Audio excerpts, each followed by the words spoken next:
Hello प्यारे बच्चों, कैसे हैं आप सभी। स्वागत है आप सभी का हमारे चैनल रेडिएंट स्टडी में। बच्चों, आज हम करने जा रहे हैं ईडीएमसी की क्लास 4 की वीक 15 की वर्कशीट, जो है आपकी सब्जेक्ट हिंदी की। और आज हम पढ़ेंगे व्याकरण। तो शुरू करते हैं। सबसे पहले आज पढ़ेंगे भाषा और व्याकरण। तो जिस साधन से हम अपने विचार मतलब कोई भी हमारे मन में सोच है हमारी, बोलकर या लिखकर प्रकट करते हैं, उसे भाषा बोलते हैं। भाषा के दो रूप होते हैं, मौखिक और लिखित। तो बच्चों, कभी भी कोई हमें बात बोलनी होती है, या तो हम बोलकर कहते हैं या तो लिखकर बोलते हैं। तो बोलने और लिखने के लिए हमें क्या चाहिए होती है? कोई ना कोई भाषा चाहिए होती है। या तो हिंदी में लिखेंगे, इंग्लिश में लिखेंगे, अमेरिकन में लिखेंगे, फ्रेंच में लिखेंगे। लिखने के लिए कुछ ना कुछ जरूरत होगी, तो वही क्या होती है? हमारी भाषा। बोल भी रही हूँ मैं, अभी आपसे हिंदी में बात कर रही हूँ, है ना। तो ये कौन सी क्या है? हिंदी हमारी भाषा है। भाषा के दो रूप होते हैं, मौखिक और लिखित। मौखिक में क्या होता है?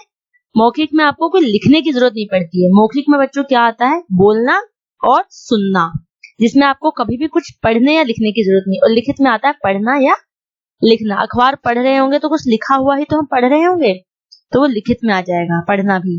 और मौखिक में सुनना और बोलना। किसी भी भाषा को लिखने के लिए एक निश्चित चिन्ह की जरूरत होती है। ये देखो, ये सब लिखा हुआ है ना, का, सा, भा, ये सब चिन्ह है। तो चिन्ह की जरूरत होती है, जिसे हम कहते हैं लिपि। हिंदी भाषा की लिपि देवनागरी है। तो हमारी देवनागरी लिपि है हिंदी भाषा की। और एक लिपि में कई सारी भाषाएं आ जाती हैं, जैसे देवनागरी में हिंदी के साथ साथ नेपाली और मराठी भी आती है। तो व्याकरण वह विद्या है जो भाषा को शुद्ध रूप से बोलना, लिखना और पढ़ना सिखाती है। व्याकरण के बिना हम नहीं लिख पाएंगे, हम बहुत सारी गलतियां कर देंगे, क्योंकि हमें पता ही नहीं होगा कि कौन सी चीज आगे लिखनी है, कौन सी चीज पीछे लिखनी है। अब आता है रिक्त स्थान भरो। मन की बात दूसरों तक पहुंचाने और दूसरों की बात समझने का जो साधन होता है, उसको हम क्या कहते हैं? भाषा। हमारे देश की सबसे ज्यादा बोली जाने वाली भाषा बच्चों कौन सी है? आप सभी को पता है, हिंदी। हिंदी हमारे उत्तरी भारत में बोली जाती है। और भी भाषा बोली जाती है हमारे देश में, गुजराती, मराठी, बंगाली, तमिल, तेलुगु। हमारे देश की हिंदी क्या है? हमारे देश की राष्ट्रभाषा है।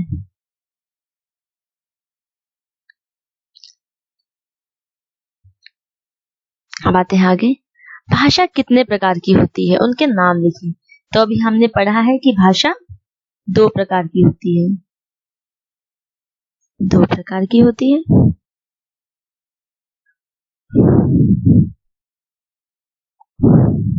अब कौन कौन सी होती है? पहला होता है मौखिक।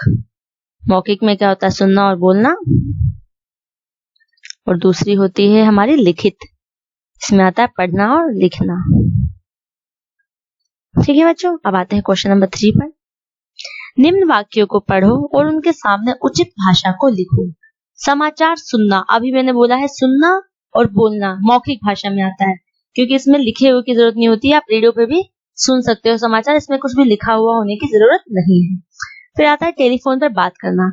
ये भी आपकी मौखिक भाषा में ही आएगा, क्योंकि इसमें भी कुछ भी लिखित चीज की जरूरत नहीं है। आप सिर्फ मुंह से बोलकर और सुनकर ही बात कर रहे हो। फिर आता है बच्चों पत्र लिखना। अब यहाँ पे आ गई लिखित भाषा, क्योंकि आपको इसके लिए लिखने की जरूरत पड़ेगी। फिर आ गया आपका लिखित गृहकार करना। ये भी आपकी लिखित भाषा में ही आएगा, क्योंकि यहाँ पे आप लिख रहे हो। समाचार पत्र पढ़ना। अब यहाँ पे क्या पढ़ रहे हो? कुछ लिखा हुआ ही तो पढ़ रहे हो ना। कुछ लिखा हुआ होगा तभी तो आप पढ़ोगे, तो ये भी आपका लिखित भाषा में ही आएगा।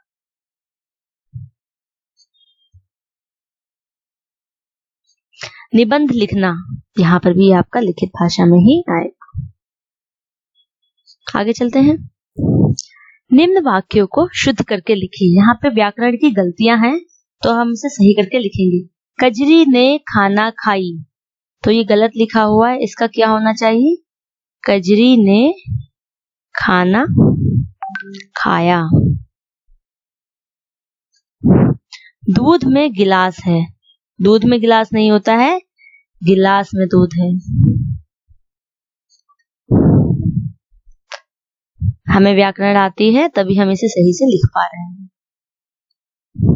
बुलबुल गिर गया, तो बुलबुल गिर गया नहीं, बुलबुल गिर गई, क्योंकि बुलबुल कोई लड़की ही होगी।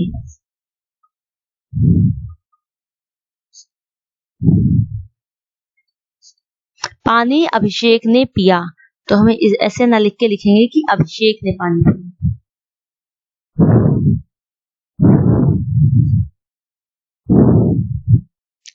अभिषेक ने पानी पिया, ये हमने कर लिया है। आगे चलते हैं। नीचे दी गई भारतीय भाषाओं पर लाल रंग से और विदेशी भाषाओं पर हरे रंग से घेरा लगाओ। यहाँ पे बहुत सारी भाषाएं हैं, कुछ भारत में जो बोली जाने वाली भाषा है और कुछ विदेश में। तो करते हैं हम इसे। सबसे पहले हम भारतीय भाषाओं पर गोला लगा लेते हैं। लाल रंग का गोला लगाना है भारतीय भाषाओं पे। पंजाबी भारत में बोली जाती है बच्चों, बिहारी भी भारत में ही बोली जाती है,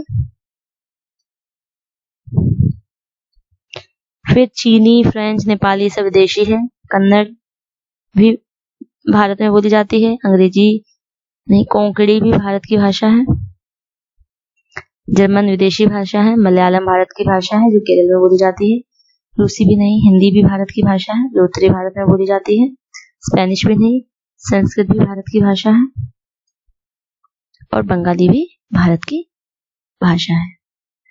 अब जो बची हुई विदेशी भाषाएं हैं, जैसे नेपाली नेपाल में बोली जाती है, चीनी चीन में बोली जाती है, फ्रेंच फ्रांस में बोली जाती है, अंग्रेजी लंदन और अमेरिका में बोली जाती है, ब्रिटेन में, जर्मन जर्मनी में भी बोली जाती है, रूसी रूस में बोली जाती है, स्पेनिश स्पेन में बोली जाती है।